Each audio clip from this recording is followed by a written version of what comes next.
के बीच में अपना बड़ा सा विंटर कोट शरीर की सुरक्षा के लिए पहन रहा है। हमेशा कोई ना कोई ऐसा होता था जो गोला बारूद समाप्त होने पर टाइम आउट लेने की कोशिश कर रहा होता। रुको रुको, एक मिनट, टाइम आउट। अरे एयर शॉट में कोई टाइम आउट नहीं होता।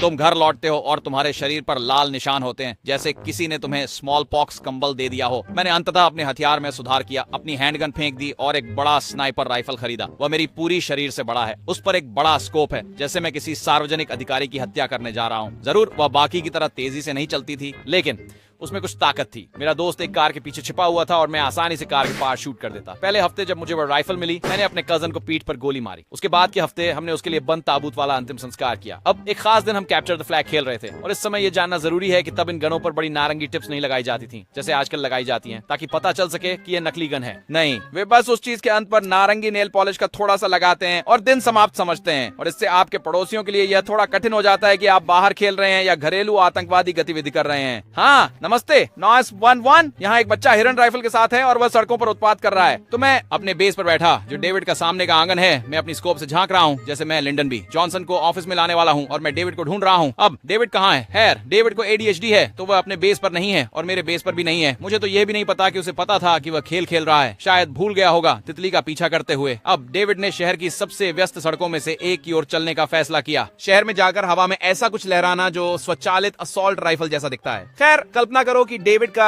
आश्चर्य तब हुआ जब लगभग 4 सेकंड बाद वह पुलिस वैन उसके सामने आ गई। कई पुलिस वाले बाहर निकले, उनके हथियार निकले हुए थे इस पूरी तरह से अनजान ध्यानहीन बच्चे पर। अब मैं वहां नहीं था, मैं ब्लॉक के चारों ओर था, डेविड को अपने से शूट करने के इंतजार में। कैनेडी का हथियारा, लेकिन मुझे शर्त है कि उसकी पैंट में गंदगी बहुत बड़ी होगी। खैर, उन्होंने जल्दी ही पता लगा लिया कि डेविड की बंदूक असली नहीं थी। सौभाग्यवश उसे वहीं सड़क पर ही मारा नहीं गया। वे उसे गाड़ी के पीछे लाद कर ले गए जैसे वह जंगली जानवर हो और उसके घर के सामने ले गए। अब मैं इस हिस्से के लिए वहां था और मैं निश्चित रूप से कह सकता हूँ कि मेरी पैंट में गंदगी थी। विशाल का है। एक पुलिस वाला बाहर आता है और कहता है, उस बंदूक को नीचे रखो। तो मैंने उसे ऐसे फेंका जैसे वो बंदूक जल रही हो। डेव ट्रक के पीछे से बाहर आता है। डेनिस द मेंस कार्टून जैसा लग रहा था। तुम्हें क्या लगता है तुम बच्चे क्या कर रहे हो? ओ, हम बस खेल रहे हैं। वो बच्चा वो मोटा कोट क्यों पहन रहा है? बाहर 94 डिग्री तापमान है। डेविड की माँ दौड़ती हुई बाहर आती है, जैसे उनके सामने के लॉन में लॉ एंड ऑर्डर का एपिसोड फिल्माया जा रहा हो। आइस टी से मिलने का मौका पाने के बजाय उन्हें इस बकवास से निपटना पड़ता है। अब पुलिस इस पूरी बकवास स्थिति में बहुत कूल थी। उन्होंने डेविड की माँ को हमारे प्लास्टिक हथियारों का जखीरा दे दिया और वे सभी ऐसे थे। खैर, हम आपके बच्चे को मार सकते थे और इससे बच सकते थे, लेकिन खैर हमने नहीं किया। तो आप स्वागत करते हैं, क्यों ना आप उसे खेलने के लिए विफल बॉल बैट या कुछ और दे दें। हे भगवान। तो कहानी का नैतिक ये है कि सड़क पर हथियार लहराते हुए बेवकूफ मत बने।